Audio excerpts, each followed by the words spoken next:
오늘 주님께서 주신 말씀은 사사기 10장 1절로 9절까지의 말씀입니다.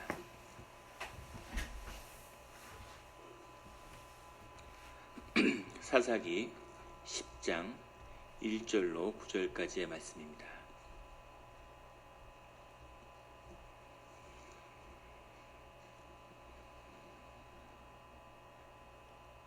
다 같이 한 목소리로 봉독하시겠습니다. 아비멜렉의 뒤를 이어서 이사갈 사람 도도의 손자 부하의 아들 돌라가 일어나서 이스라엘을 구원하니라. 그가 에브라임 산지 3일에 거주하면서 이스라엘의 사사가 된 지 23년 만에 죽음에 3일에 장사되었더라.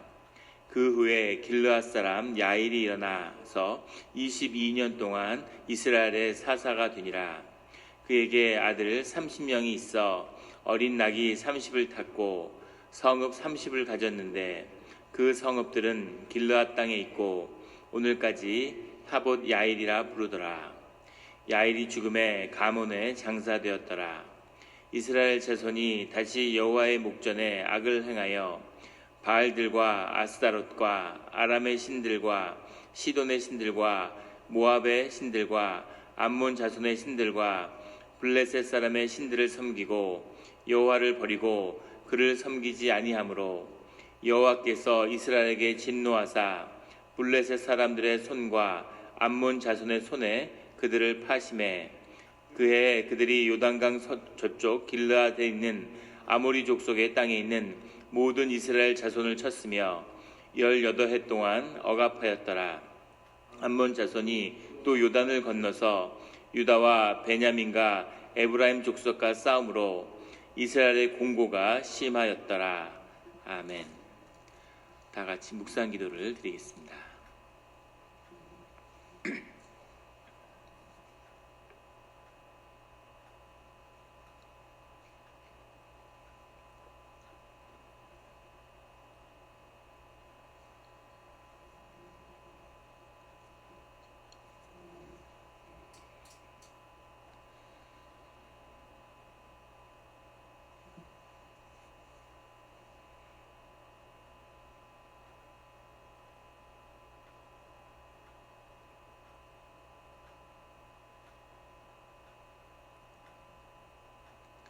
하나님 아버지 감사합니다.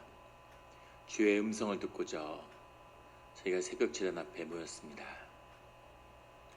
우리 마음의 기도와 우리 마음의 묵상이 주님께 연락되기를 원합니다. 감사드리며 예수 그리스도의 이름으로 기도드렸습니다. 아멘. 오늘 사사기 10장의 말씀은 이렇게 시작하고 있습니다. 아비멜렉의 뒤를 이어서 이사갈 사람 도도의 손자 부하의 아들 돌라가 일어나서 이스라엘을 구원하니라. 이 아비멜렉이라고 하는 그런 악한 지도자가 있었음에도 불구하고 주님께서 다시 이스라엘의 가운데 사사가 세워지는 그런 은혜를 허락하셨음을 말씀은 증거하고 있습니다. 아비멜렉의 뒤에 일어난 이사갈 사람, 이사갈 지파의 사람 도도의 손자, 도도의 손자는 꼭 아들의 아들을 의미하는 것이 아니라 도도가 이사갈 지파 가운데 명망 있고 누구나 아는 사람이었음을 이야기하는 거죠. 유성룡의 후손, 우리말로 하면 그런 것처럼 그 가문에서 가장 이름 있는 사람이었다는 걸 지칭합니다. 부하의 아들 돌라가 일어나서 이스라엘을 구원하니라. 보통은 이스라엘의 사사가 되니라 이렇게 얘기하는데 이스라엘을 구원하니라 라고 쓴 것을 보면 그가 이스라엘 가운데 중요한 업적을 행했음을 이야기하는 거죠. 그러면 어떤 업적을 행했을까? 그가 만약에 우상에서 이스라엘을 건지는, 우상의 제단을 허무는 그런 일을 했다면 그것은 아마도 굉장한 분량이 되고 큰 역사로 기록이 되었을 겁니다. 그런데 그런 일은 아니었음을 의미하는 거죠. 그래서 여기서 이스라엘을 구원한다는 것은 아마 이방 민족과 싸우거나 아니면 내분이 일어난 것을 수습했거나 그런 정치적인 이유의 성취를 의미하는 거죠. 성경은 어떤 시대의 순서나 어떤 세상적인 업적에는 관심이 없습니다. 그리고 하나님이 구원의 역사 가운데서 어떤 성취가 있고 어떤 믿음 가운데서 의미가 있는가 하는 사건을 굉장히 중요하게 다루는 거죠. 그래서 무슨 기드온이 적신 양털을 말리고 하는 이야기들, 그런 이야기들은 아주 자세하게 길게 기록이 되는 거죠.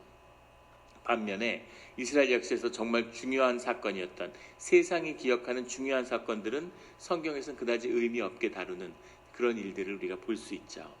우리가 삶 가운데서 세상에서는 보잘것없어 보이는 삶이지만 주님 안에서, 믿음 안에서 구원의 역사 가운데 아주 소중한 의미가 있는 삶이 있는 거죠. 세상에서는 아주 거창하고 멋있고 뭔가 굉장한 성취를 거둔 것 같지만 주 안에서는 아무 의미가 없는 그런 삶의 자리가 있다는 겁니다. 주 안에서 늘 기억되며 주 안에서 소중한 삶의 자리에 서는 그런 삶을 살아가는 우리 모두가 되기를 예수 그리스도 이름으로 축원합니다. 그가 에브라임 산지 3일에 거주하면서, 그는 이사갈 지파 사람이었는데 왜 에브라임 산지 3일에 거주했을까? 보통은 사사가 자기 지파 가운데 거주하는데 에브라임 산지 3일에 거주했다는 것은 무언가 그런 의미가 있었겠죠. 에브라임에서 자랐거나 아니면 에브라임이 그 앞에 기드온도 계속 정치적인 중심지가 되어 왔기 때문에 아비멜렉 때에도, 또는 에브라임에서 계속 분규가 일어나니까 에브라임을 치리하기 위해서 와 있었을 수도 있겠습니다. 분명한 것은 흔한 일은 아니라는 거죠. 이사갈 지파 사람이 에브라임에서 거주를 했다는 겁니다. 2절에 이스라엘의 사사가 된 지 23년 만에 죽음에 3일에 장사되었더라. 그가 소사사로 불리는 큰 의미가 없는, 역사적으로 주 안에서 크게 기억될 것이 없는 그런 6줄로 그의 삶이 마감되고 있는 겁니다. 3절에 그 후에 길르앗 사람 야일이 일어나서 22년 동안 이스라엘의 사사가 되니라. 야일은 빛을 비춘다 이런 뜻이 있는데, 길르앗 사람이라는 것은 길르앗은 이제 평지를 의미하는 길르앗 평야를 이야기하는 거죠. 루벤, 갓, 므낫세 반지파가 세 지파가 나누어서 가지고 있는 땅인데, 그 길르앗 지역을 의미하는, 길르앗 땅을 의미하지만 길르앗에 사는 길르앗 사람이라고 할 때는 길르앗 집안이라는 뜻입니다. 이것은 길르앗의 가족, 길르앗의 가문 이런 것을 말하는 거죠. 민수기 26장에 길르앗의 가족에 대한 이야기가 나오죠. 그래서 이것은 길르앗 사람인데 이 야일은 므낫세 지파에 속하는 사람이라는 것을 알 수 있습니다. 이 므낫세 지파에 속했던 야일이 일어나서 다시 이스라엘의 사사가 되었다는 거죠. 그런데 4절에 그에게 아들 30명이 있어 어린 나귀 30을 탔고, 어린 나귀를 탔다는 것은 상징적인 의미인데 굉장한 존귀한 신분을 상징하는 겁니다. 예수님이 어린 나귀를 타고 예루살렘에 입성하시죠. 그래서 어린 나귀를 탔다는 것이, 말을 타지 않고 나귀를 탔다는 것이 험불함의 상징으로 많이 이야기되는데, 험불함의 상징일 수도 있죠. 하지만 어린 나귀라는 것 자체가 굉장한 높은 신분과 존귀함의 상징이기도 했다는 겁니다. 이스라엘에서. 그래서 어린 나귀를 탔다는 것은 상징적인 의미에서 그러니까 높은 신분을 누렸다는 뜻인데, 여기서 문제는 야일뿐 아니라 그의 아들이 30명이 있었고, 아들이 30명이 있었다는 것은 기드온의 아들이 70명이 있었다는 것처럼 30명이 한 어머니에게서 났을 리가 없는 거죠. 이것이 함축하는 것은 그가 부인을 열어두었다는 뜻입니다. 부인을 한 명만 둬야 되는데 여러 부인을 뒀다는 얘기는 두 가지 의미가 있는데, 하나는 하나님의 뜻에 부합하는 자가 아니었다는 의미죠. 두 번째는 그가 굉장한 세상에서 부귀영화를 누렸다는 뜻이죠. 그 두 뜻이 다 들어있는데, 그 아들 30명이 모두 어린 나귀를 다녔다는 것은 이 집이 그만큼 권세가 대단했다는 겁니다. 세상이 이것을 용납하고 사람들이 이 부귀를 누렸다는 것은 확고한 영향력을 가진 그런 부귀영화를 누리는 그런 삶을 살았다는 거죠. 그리고 그들이 성읍 30을 가졌는데 아들 30명이 아들마다 한 성읍씩을 차지했다는 거죠. 그 성읍들은 길르앗 땅에 있고 오늘까지 하봇 야일이라 부르더라. 하봇 야일이라는 것은 여기 나오는 사사 야일 때문이 아니라 므낫세의 아들 야일이 이 길르앗 지역을 정복했기 때문에 길르앗에 하봇 야일이라는 땅이 이미 있었는데, 아마도 이 야일은 므낫세의 후손이니까 왜 계속 비슷한 이름이 성경에 반복되느냐, 이 좋은 이름, 어떤 역사적인 영웅의 이름을 계속 본따 가지고 그 이름을 짓기 때문입니다. 우리 교회에 봐도 모세도 있고 요한이도 있고 데이비드도 많고 미국에서 제일 많은 이름이 데이비드라고 그러죠. 그런 것처럼 유대인들도 그 집안에서 존경받는 사람들의 이름을 계속 물려받았기 때문에 므낫세 지파에 속한 이 야일이 므낫세의 아들 야일이 정복한 땅이어서 얻은 하본 야일이라는 이름을 아마 근거로 내세워서 자기 자식들과 이 성읍을 통치했겠죠. 5절에 야일이 죽음에 가문에 장사되었더라. 그리고 6절에 이스라엘 자손이 다시 여호와의 목전에 악을 행하여 이 말씀이 중요한데 이스라엘 자손이 다시 여호와의 목전에 악을 행하여 주님이 회복되고 다시 우상 숭배를 하고 그리고 타락해서 재난을 겪고 주님께 부르짖고 회복되고 다시 죄를 짓고 이것이 사사기의 역사 가운데 계속 반복되는 것입니다. 그런데 다시 죄를 지었다고 하는 것이 야사프라고 하는 말인데 이 말은 점점 늘어난다는 뜻입니다. 다시면 그 앞에 죄를 짓지 않았다가 이제 와서 죄를 짓는다는 의미가 아니라 쭉 죄를 지었는데 그 죄가 점점 늘어나서 이제 어떤 선을 넘어섰다는 거죠. 그 선을 넘어선 그 의미는 왜 중요하냐면 앞에 나오는 야일이나 이 돌라가 하나님의 뜻에 부합하는 사사가 아니고 그들 가운데서 죄가 계속 행해져 왔는데 그 죄가 쌓이고 쌓여서 어느 순간에는 드디어 보이지 않는 것을 계속 무너뜨리다가 이제 보이는 것이 무너지는 그 악이 잔을 넘치는 그때가 이제 도래했다는 것을 의미하는 거죠. 예전에 한 중소기업을 하는 집사님이 그런 고백을 하세요. 한국에서 이제 사업을 크게 하는데 부부가 사업을 하다가 무슨 외국의 사업체가 있어가지고 이렇게 부인이 이제 외국에 나와 있었던 거죠. 그렇게 해서 한 2, 3년을 해외에 있다가 이렇게 뭐 해외에 왔다 갔다 하면서 이렇게 사업을 하는데 부부가 같이 어느 날 국세청에서 세무 조사를 하다가 연락이 왔다는 거예요. 그 사장 부부가 모르는데 국세청의 세무조사 그리고 그 회계회사도 잡지 못했는데 그걸 국세청에서 잡아낸 거죠. 돈이 한 5억 정도가 빈다는 거를 국세청에서 알려주더라는 거예요. 그래서 나중에 뭐 회계사를 통해서 회사에서 이렇게 쭉 알아보니까 회사에 격리를 보던 자매가 그 돈을 횡령했다는 사실을 알게 된 거죠. 그 사실을 알게 되자마자 격리는 도망을 가서 회사에 나타나지 않는다는 거예요. 근데 그 집사님이 정말 가슴이 아픈 건 뭐냐면 여상을 나와가지고 그 머리를 닦고 아주 앳된 모습으로 이렇게 회사에 면접을 보러 오던 그날부터 그걸 기억하고 정말 딸처럼 아꼈다는 거죠. 그러니까 격리를 맡겼겠죠. 그래서 10수년을 거기서 같이 정말 딸처럼 같이 키웠는데 그걸 같이 자랐는데 그랬는데 정말 얼마나 믿었겠어요. 다 맡겼는데 돈을 5억이 넘는 돈을 횡령을 했다는 거죠. 그래서 이제 뭐 검찰이나 경찰에 수배가 될 것 같으니까 달아난 거지. 잡혀갈 것 같으니까. 정말 이 집사님 가슴이 아팠던 건 돈 5억이야 뭐 그 사업을 크게 하니까 큰 돈은 아닌데 사람을 그런 식으로 도망을 치고 그게 너무너무 뼈 아픈 거죠. 그런 배신을 당했다는 것이. 근데 그 돈을 횡령한 걸 쭉 보니까 첫 횡령의 시작이 2만 원이었다는 겁니다. 처음에 뭔가 밥값을 내는데 회사 돈 2만 원으로 그냥 그걸 한 거죠.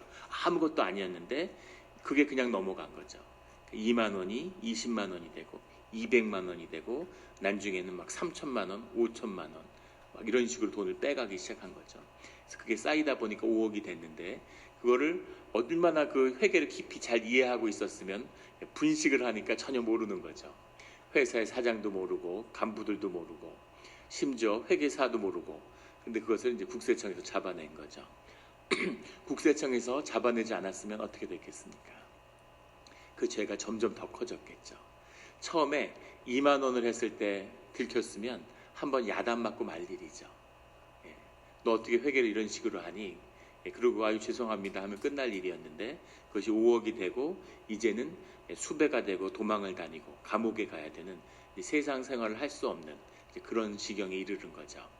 죄라는 것이 처음부터 큰 죄로 시작하는 사람이 없는 거죠. 작은 죄로.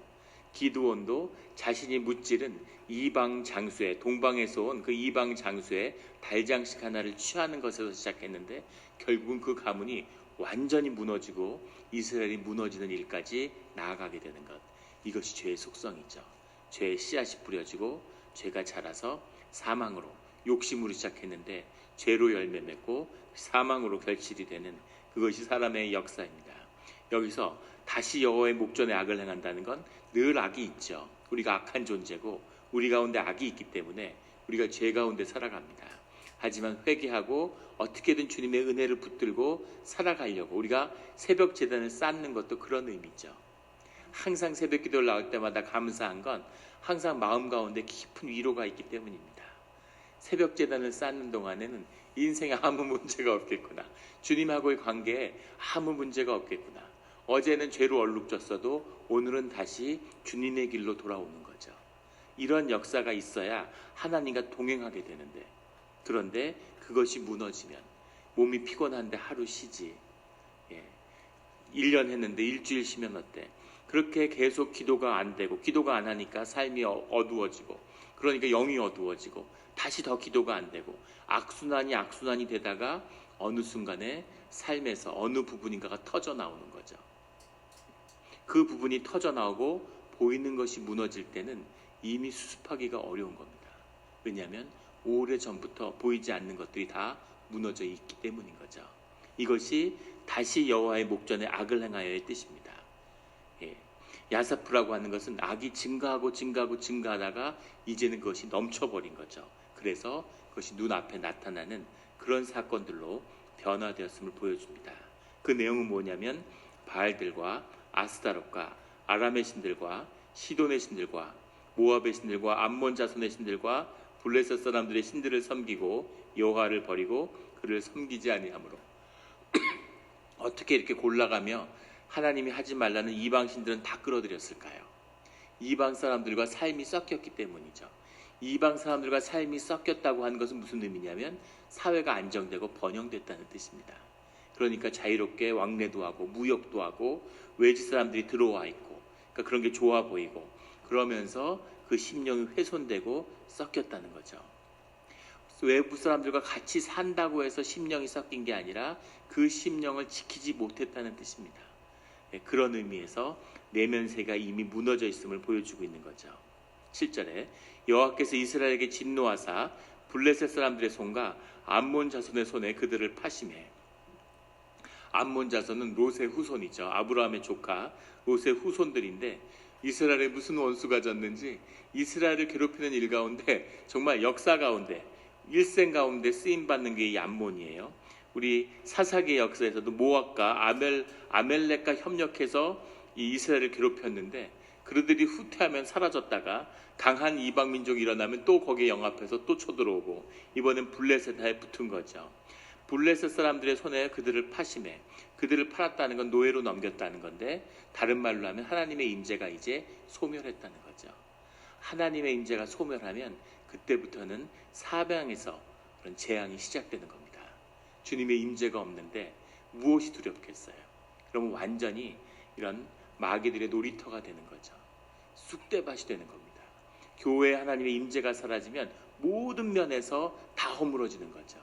교회가 어떤 식으로 쑥대밭이 되는가 하는 것을 우리가 경험으로 알고 있죠. 이것이 하나님의 역사인데 이스라엘 가운데 그 일이 다시 일어났다는 겁니다. 그리고 이번엔 블레셋이에요. 블레셋은 앞에 나왔던 민족들하고는 차원이 다른 시련이 시작됐음을 의미하는 겁니다. 그리고 이제까지는 북방 민족들이 내려왔기 때문에 항상 에브라임이나 므낫세나 이런 지파들이 시달렸는데 이제 블레셋은 남쪽에서 올라오기 때문에 유다나 이런 지파들이 밑에서 이제 시달릴 준비가 된 베냐민이나 이런 지파들 모든 지파가 어려움 속에 처하는 거죠. 오른쪽과 서쪽과 동쪽에서 모두 이방의 공격을 받는 8절에 나오는 18해 동안 그들을 억압하였더라. 다시 노예 시절이 시작됐다는 거죠.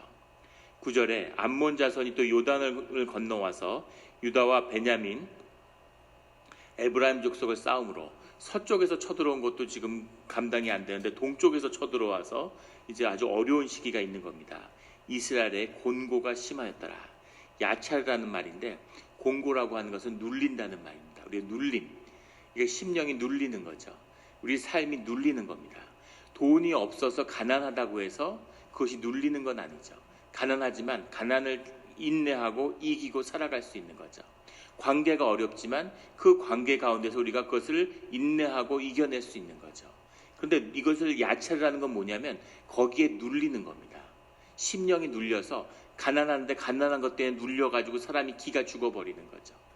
시어머니가 며느리를 아무리 박해해도 이 며느리가 심령이 강하고 심령이 살아있으면 그게 아무 문제가 되지 않는 거죠. 그것이 연단이 돼서 점점 성장하는 거죠. 그런데 심령이 눌리면 그러면 스트레스를 받고 몸이 아프고 필요 없이 막 눈치를 보고 사는 것이 고통스럽고 이것이 눌림의 비밀이죠. 눌려서는 안 되는 겁니다. 심령이 살아야 그래야 환경이 바뀌는데 환경이 바뀌면 심령이 살아날 것 같지만 전혀 그렇지 않죠. 심령의 문제는 심령 가운데 풀려야 되는데 그 공구가 심하였더라.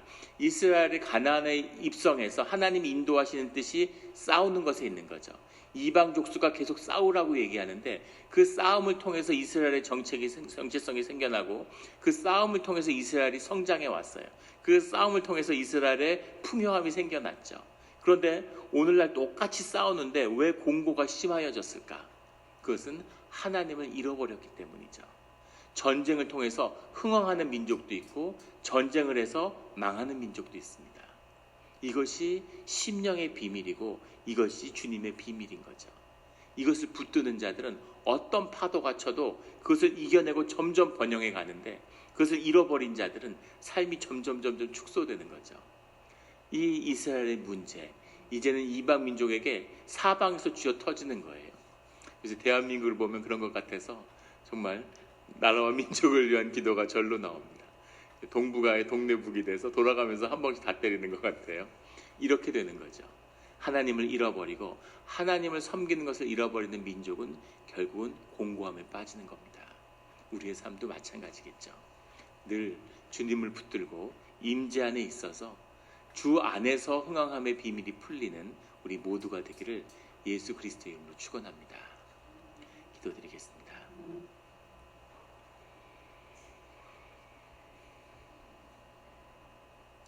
하나님 아버지 감사합니다. 인생이 정말 너무 짧아서 이 수십억 년의 세월에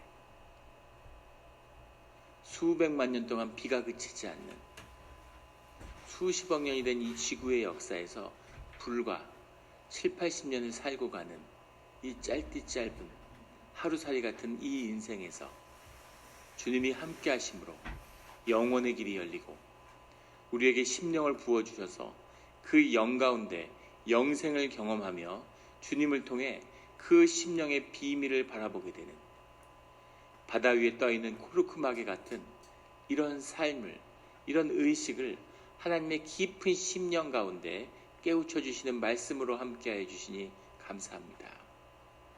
이것이 인생의 의미인데 이 짧은 삶 동안 무엇을 쌓겠다고, 무엇을 얻겠다고, 세상에서 무엇을 쥐어보겠다고 정말 삶에 더 소중한 것을 희생하는 이보다 더 어리석고 이보다 더 어리석은 악이 어디 있겠습니까, 주님?